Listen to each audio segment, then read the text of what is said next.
Welcome to Networking Unleashed Building Profitable Connections, the show where relationships become results and connections turn into opportunities. I'm your host, Michael Forman, and today we're exploring the future of networking through the lens of education, entrepreneurship, and technology. My guest is at the forefront of Anabasis Academy's innovative approach to learning, blending leadership development with AI driven tools to prepare the next generation of entrepreneurs. We'll dive into how emerging leaders can build meaningful networks, leverage technology without losing the human touch, and use relationships as the key driver for professional and personal growth. Whether a student, entrepreneur, or a seasoned professional, this conversation will give you strategies to connect smarter, lead better, and grow faster. I'd like to welcome to the podcast Sid. We had a little problem connecting, but we're all here now, and I'm welcoming you to the podcast. And would you please just give us a little bit about your background? Of course, it's great to be with you and your audience, Michael. And sometimes a little bit of a connection problem gives us more anticipation. Right. Right. I'm happy to be here. In terms of background, I'll be pretty short because what I always believe is not me that count, it's the audience and it's you. I'm an immigrant by background. I came to the States when I was 16, educated here in college, started my first company when I was in college. And then at some period of time, I was a partner of a consulting firm. I worked with very large organizations. Then I started my own firm and did turnarounds. We bought companies and sold them. Then started the other companies, mostly in technology, about four or five of them. A few worked and we sold the companies and a couple didn't work and we learned a lot. And in the past 20 years, and you can see that I'm an old guy, I've been teaching at universities, both in engineering and business schools, and have been making investments in early stage companies. I was the president of Tech Coast Angels, which is the largest angel investment entity, had a venture fund, then sold the company and full circle to consulting as the strategic innovation leader for a very large advisory, a $26 billion advisory company. And now I do three or four things. One is I'm still teaching. Another is that I have a few books and I write a lot. If you search me, hundreds of articles. I'm very opinionated. I still serve on boards, corporate boards, and make investments. And our latest venture is Anabasis Academy that you referred to, which is a fusing a combination of mindfulness, awareness, and entrepreneurship, because everything begins in your mind, and we're all unique, so we have to find that authentic way of making progress. So that's me. Outstanding, outstanding. And I'm sure you could have gone on for another half an hour just telling me about your background because it is so vast. But okay, so let's jump right into the questions. How does the new approach at Anabasis, am I saying that correctly? Yeah, Anabasis. Anabasis, by the way, Ana is a Latin word meaning moving up, move Okay. up. And basis is obviously the base. So anabasis is moving the base up. Okay. See, I learn something new every day. How does the new approach at Anabasis Academy prepare students to build meaningful professional networks from an early stage? Here's First, I've got to explain how the world works now because it's important. Before I can say, hey, this is how it's different. In terms of education, whether it's students at colleges or folks that are going through management training, leadership training, or even motivational stuff, everything that you could see out there is based on a lot of how-tos. That's I'm going to give you a skill and I'm going to give you four things. And then you're going to follow these four things and you're going to get to nirvana. Okay? So if you go at school, when we go to school, they give us a lot of stuff to memorize and then repeat those in circular formats whenever we face those situations. Do these five things and it's gonna work. What that does, it's very good in increasing productivity because I'm getting you to do the same thing over and over. but it's not necessarily relevant or conducive to innovation creativity. Now, we are in a world, if you look at the AI stuff that's happening, look at everything around us, that we're at a transition point. We're at a transition point. And our evolution as human beings is moving towards creativity and innovation as opposed to tasks. The tasks, even the programming stuff AI is doing. So the tasks can be done by somebody else. You don't need a how to follow these 7 steps and do this. And by the way, they say practical advice to do A, B, or C, or become a trillionaire. Those practical advice are practical for who? Because you and I are different. I'm an introvert, you're an extrovert. I grew up in this place, you grew up in that place. You went to the military, I never did. There's so many different, there are 8 billion people on our planet. No two people are the same. So what does that mean to be practical? It just doesn't make any sense. So the idea is, yes, it's good to learn from there's 1,000 books out there, 100,000 maybe on leadership, but no two leaders are the same. No two situations to apply your leadership is the same. So it's how do you look at these skills and become skillful, which is different. It's how do I use my entirety to to be able to do that. Now, so Anabasis Academy is about provoking you. It doesn't think that your mind is like a vase or another container. We don't want to put more water in your in your mind, if you would. We want to be able to ignite a fire because the belief is you have all capabilities in terms of building. We're all built to create better, Michael. We're all built. It's in our DNA. We're not just here to survive. We're here to be better. We all want to do that. The trick is to provoke folks and engage folks to be able to activate the part, which is about being aware of your decisions, being aware of the surroundings, being aware, because if you're aware, you make better decisions. Absolutely correct. It's that goes hand in hand, of course, with the networking, which I'm all about. Yep, But you have to be aware of your opportunities, have to be aware of the people. If as long as you're aware, you can talk with anybody, speak with anybody. correct. So this is a very good segment or way to connect it to what your focus is, which is the networking. A lot of people want to network to sell something. I have this, I want to give it to you. But let's think this for a minute. Let's think about this for a minute. Do you really sell or do people buy? People Do you sell? people love to buy, but they hate to be sold to. Yeah, they love to buy based on their own decisions. So who makes the decision at the end? That not you as a salesman, not you as a founder, not you as they make the decision. They for their own reasons. In a networking environment, I'm not there to sell. I'm there to understand the reasons why they would buy, why they would engage. Why is it that how can I satisfy what they're looking for? How can I provide the value? Because I don't have that decision. They have that decision. Now, it's the same thing about your employees. We think networking is about outside. Networking is creating a network that produces a better result than an individual. A network is an ecosystem that creates collectively a better outcome. Right? So if you apply the same idea, hey, my employees, they decide if they give me productivity or not. I don't decide how much productivity they give me. I don't decide at 8 o'clock at night or 10 o'clock at night or 4 o'clock in the afternoon. They're really thinking about doing something innovative or doing something better. They decide. So if I realize that, then I have created a network that is based on reasons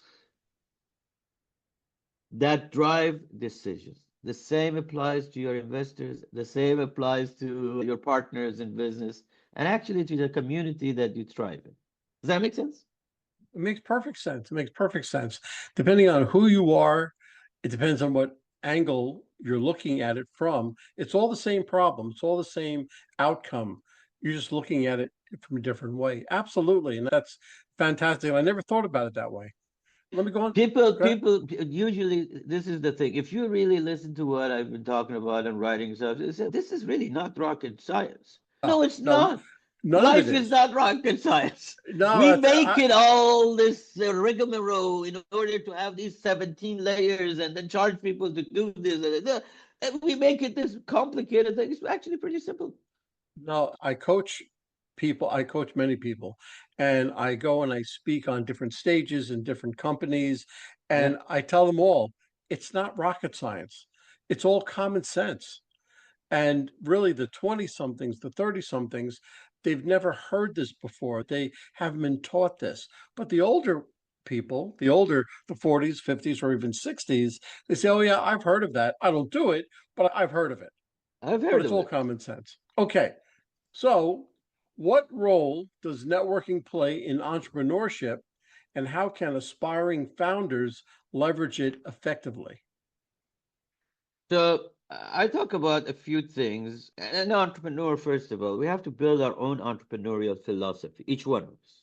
And by the way, entrepreneurship, by actual definition, I'm not making this up. This word was defined in the 1700s. That is over 300 years ago. An entrepreneur is someone who has something, who wishes to exchange it with something of higher value, knowing that there is risk. That means you have something. This could be your idea, it could be your talents, it could be you're a basketball player, or you're a good musician, or you have a product that you build. You have something, and you want to exchange it with something of higher value. You have this, you want to give it to somebody else, knowing that there is risk. You may have this, you may not necessarily get what you want to get. Okay, so with that definition, we all have this entrepreneurial ability, regardless of where you are. The seven-year-old child that you have who wants to get an ice cream, they're experiencing their entrepreneurship. Okay, the mother who goes out and works all day and makes $12 an hour and brings that to their kid to go to Disneyland on vacation there, and Elon Musk is experiencing the Yeah. entrepreneur. So Well, let's take that as now. The question is, how can you experience that entrepreneur? How can you practice it? Okay, you can define what you have. You can define what is of higher value to you. But from here to there, there's risk. From here to there. So how do you accomplish this? You cannot accomplish this without an ecosystem. Period. Because people buy stuff from you, people work for you, people give you money and investment, people partner with you, and you live within a society. These are the five pillars of the way. Without these five, you're not practicing entrepreneurship as it's defined in any way possible, whether it's at home or in a business. So an ecosystem and network is a must-have. Okay? a network is an ecosystem. That's good. I'm gonna steal that from you if you don't mind. No problem. Okay, let's switch it to AI a little bit. AI is reshaping industries. How can professionals use AI to enhance, not replace, genuine relationship building? So this is it's a very obviously topical question of the day because everywhere and yes, there are numerous studies that says that within by 2030 we're going to lose in the world somewhere around 800,000 or 500,000 jobs that are completely going to be gone. And if you think about it, that's about a few percentage point of the total jobs available. So it is a challenge. Now, most of the things that are out there, there's a lot of noise out there. Everybody there tries to, oh, let's blah, blah, blah, let's do an LLM and a chat GPT or whatever. And mostly are focused on productivity. Mostly are focused on productivity, meaning, here's what I'm doing, let me do this faster.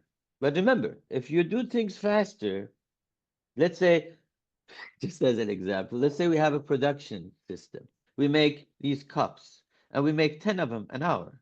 But out of 10, one is faulty, it's broken. Now, if I just do this faster, I would do 100 an hour, but I will have more errors. productivity in terms of replicating what you're doing doesn't necessarily mean that you got better. Now, there's multiple tools now if you want to look at capturing people to come into your network, if you call it emailing stuff, or but if the content, if the way you communicate, you don't meet the reasons, it doesn't matter how fast you do it. It really doesn't matter how fast you do it. Just So depends on how well you do it. correct. How so if you're doing it well, you can use tools to do it well. If you're not doing it well, just getting somebody else's practical 1, 2, 3 doesn't make you. Like goes back to the old saying of garbage in, garbage out, Yeah, right? So if you yeah, put garbage in and you want to make it go faster, that's great, but it's garbage out, correct. right? But If you here's the thing. go Here's the ahead, thing, Michael. This is the interesting part. We have so much noise and people trying to sell things to people out there. So much noise of how to do this. You get my point about I'm against this how-to business. Everybody's trying to how to this, how to that, and charge people for doing the how to this or how to that. If it's somebody else is doing it and you just copy it, it's not authentic. It's not you, and people will see through that. yes, they will. Yeah, because So you're not being authentic. you're somebody else trying to be doing this. And hey, a copy of a copy is just not as good as the genuine thing. Yeah, it's not. Okay, let me go on.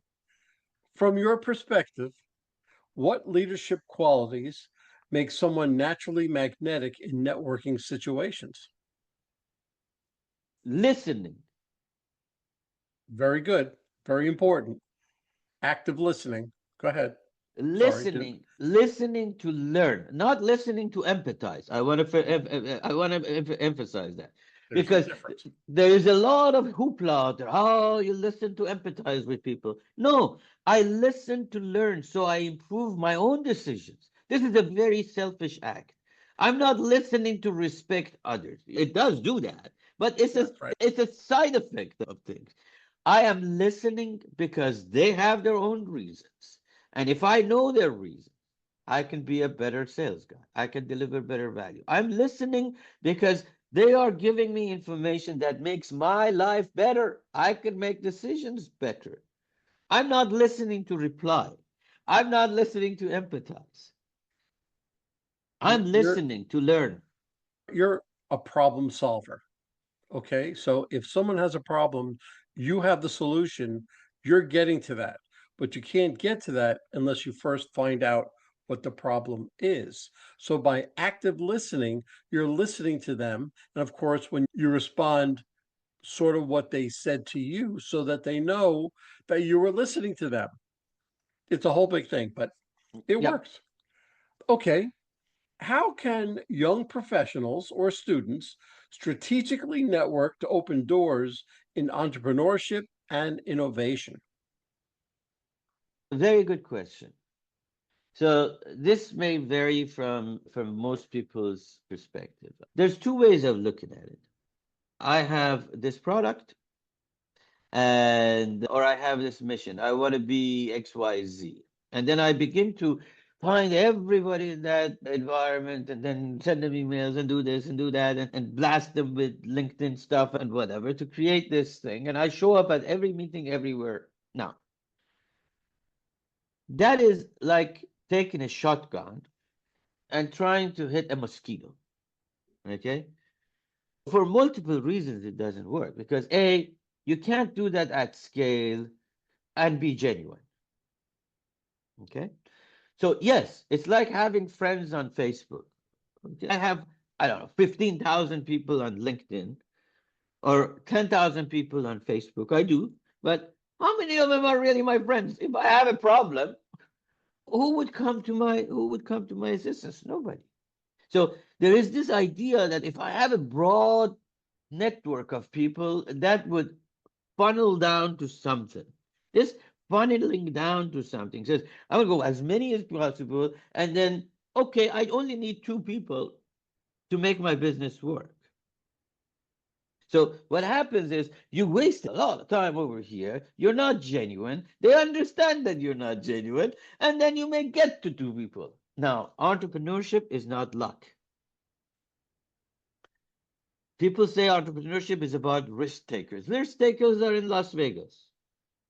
Entrepreneurs are risk navigators. How do you navigate risk? By being authentic. Network with people not because you want to get something out of them, because you want to give something to them. And when you do that, and you're genuine about it, those build relationships that are rooted in trust. And those trustworthy relationships are the network that's going to prosperity for you. When networking, there's really there's a mantra. If they know you, if they like you, if they trust you, they'll do business with you.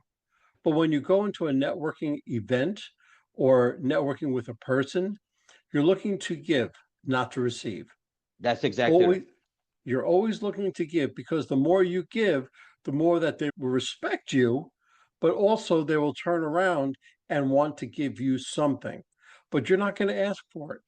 You're going to sit there and say, how can I help you? How can I make you more successful? Because And they make, at the end, because they make every decision. This is a fundamentally different way of looking at business. I don't make decisions. They make decisions. absolutely. They make decisions. So I have to understand why they're making that decision. Yes, at some point I have to make a decision to get engaged or not to get engaged. I do have to do that, right? But it is their decision that gives me money, that gives me prosperity, that gives me connections, that gives me help. It's their decision. It's not my decision. Right. Absolutely. Okay, so are there common networking mistakes among founders or leaders, Yeah. and how can they avoid them? I'm gonna go back almost 40 years.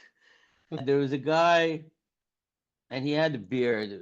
We used to call him H Beard. He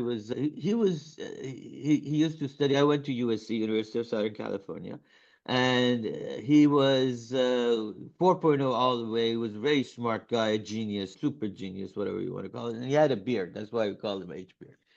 And I remember in those days there were discotheques that people would go to. Sure. You may remember those days, but a lot of your audience may not. I remember discotheques. I'm Yes. 63. Yeah. Okay, so I remember. Okay. We used to go there. We were college kids, so we would go there. And then one night, I noticed this guy came in the door. I was already there having a drink, and he came in the door and he went and he started asking girls, "Would you like to dance?" And then move on. "Would you like to dance?" And then move on. I said, "Hey, what are you doing?" He said, "On the average, I have done the analysis. I get 22 no's before I get to a yes. I like to get the no's out of the way." So, one big mistake is people go to these meetings and they think that I'm a good networker. So they go to people to people, people. "Hello, how are you? Okay, okay, thank you very much. Okay, let me get a card." Okay, so what did you accomplish? Nothing. You have a card, and now you're trying to email the guy somehow or another and have a conversation with him. Okay, you have a conversation now. What? Right? Absolutely. So it's this idea that volume, quantity is more important than the quality. I used to be in the mortgage industry, and I would go to networking events. I'd come home with a shoebox filled with business cards. I'd say, look how good I did. Yeah, It's so completely wrong that it's unbelievable. So now when I coach or when I do a workshop or anything else, I tell you, say, look, if you go to a 3 or 4 hour event, come home with about 15, maybe 20 business cards. And that's because you are creating that relationship with them, and you actually have something to speak about during your follow up, because your yeah, follow up is so much more important than meeting the person. correct, correct. So here's the thing, and this is the other mistake. They talk to people. I've seen this, and people come to me, and they immediately, within the first 30 seconds, they're trying to sell me something. "I'm in the business of this. Are you interested in this?" "Well, not really." "Okay, thank you very much." And then Okay, they bye, leave. friend. Okay, so first of all, I don't know who the hell you are. Secondly, you don't know who I am. So why would I need what you have? And for what purpose? There is no trust, there is no relationship, there's no, this is not, you're not selling toilet paper, is that I'm going to Ralph's and pick it up because I've got to go to the restroom. So the idea of knowing each other is more important than selling something. There goes the relationship part of the equation. We've Absolutely. gone from transactional to a relationship based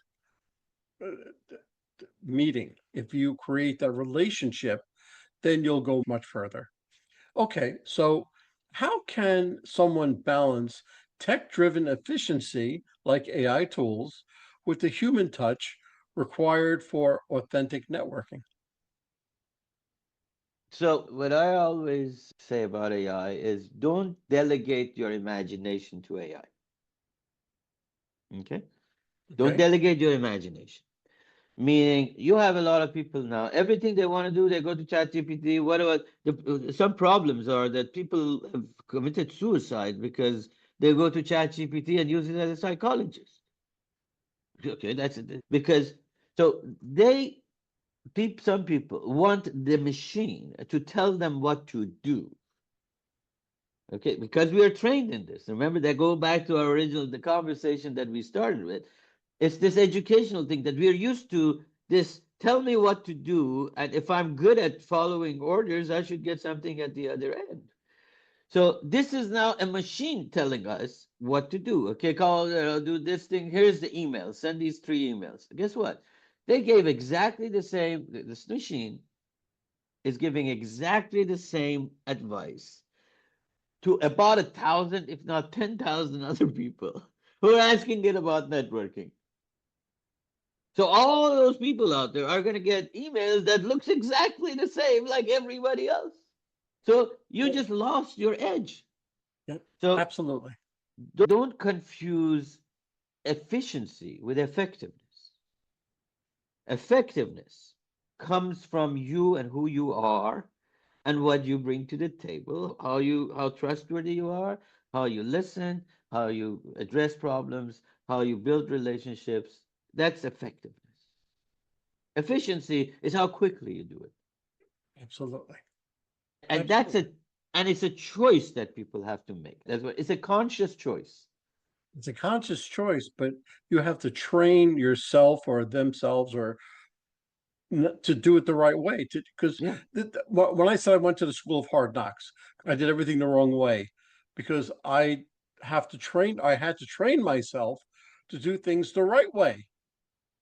And once I trained myself in doing things the right way, then I was successful. I think the key word there that I want to emphasize is I have to train myself based on who you are. I am a horrible networker. I'll be very honest. I'll go into you put me in a room with 3 people, 4 people. I'm very effective because I can build relationships. You put me in a room with 200 people, I'm very ineffective. Yeah. Okay, you got to know you got to know who you are. So my Right. objective is when I go there is to find 4 people, not 25, not 15. My objective is to find a good conversation because I know I'm horrible at getting this thing. I'm going to fail at the end. So my success is, can I find a friend? I'm here for 2 hours. Can I find somebody to have a good conversation and learn with and trust with? And I'm looking for how can I help? It's As it. opposed It's it. to taking business cards. But that's me. My point Well, is, you have to find your authentic approach. yeah, that's you, but that is the correct way in order to network in today's environment. So by you going there and wanting to connect with somebody, become friends with somebody, that's building your relationship, and you get than far more ahead than that transactional. Yeah. So it goes a long way. In the entrepreneurial world, how do you identify the right people to connect with versus just collecting contacts? We just went over it. I think we just went over it. But the key is, if you listen and is there something I can do for somebody? You are a problem solver. Always remember Okay. that. You are a problem solver. Those are the people you have to connect with, not the ones that solve your problem. See, this is the thing. We look for, hey, I need cash flow, so I need somebody to solve my problem. Let's go and find people who can give me money. It doesn't work that way. No, it doesn't. It doesn't. Okay.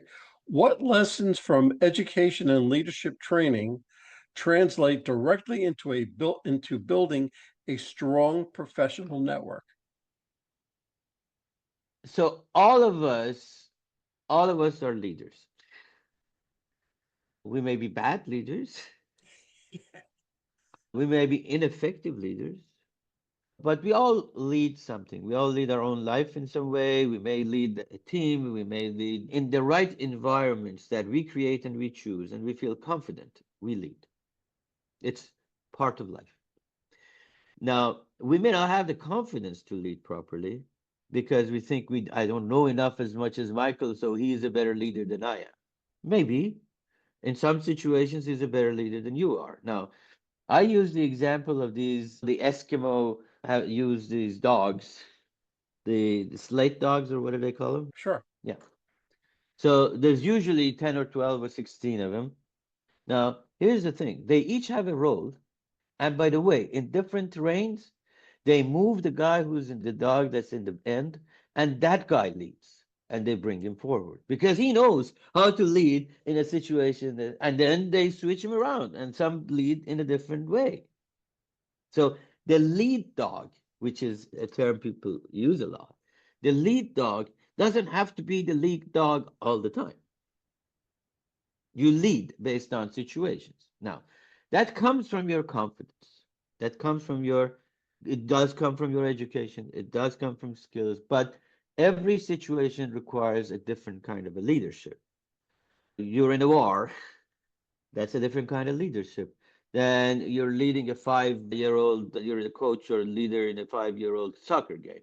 It's a different leadership. You're a mom and you're leading the efforts at home of who gets up at what time and who gets the stuff and who goes to school at what time or who does the homeworks. It's a different thing. You lead Microsoft or you lead a donut shop. You lead them at different levels at different areas. So connecting that to your networking thing. In every situation, every conversation, we're either leading or following or both.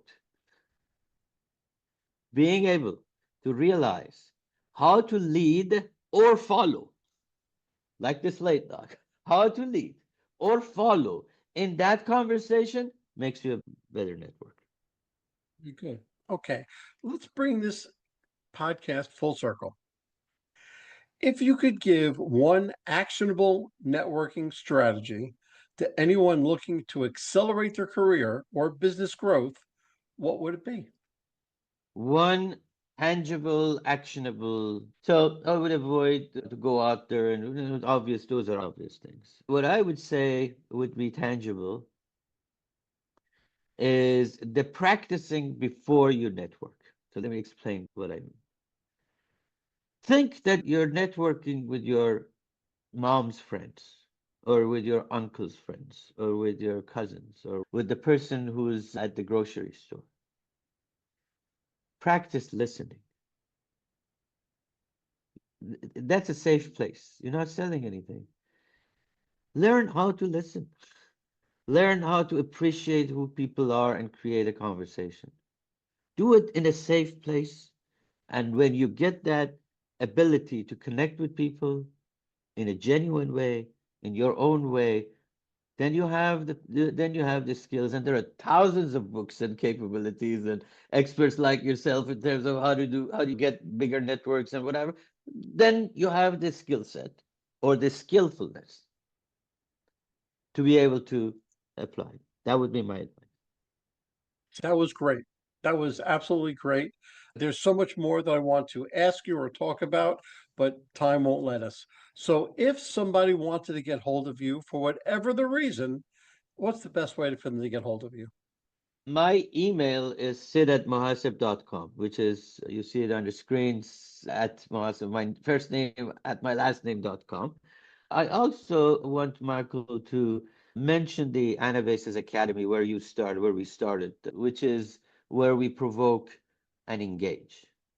We have a lot of stuff, and the membership could be is $1 forever. And then the next level is something that people have paid forward and sponsored folks. Because I believe that if I'm provoked and if I can put my own authentic self together, if I practice my entrepreneurship in the way I defined it, of realizing what I have and exchanging it for something better, we will live in a much better world. I So agree. I'd like to invite everybody, and they can go there, anabasisacademy.org.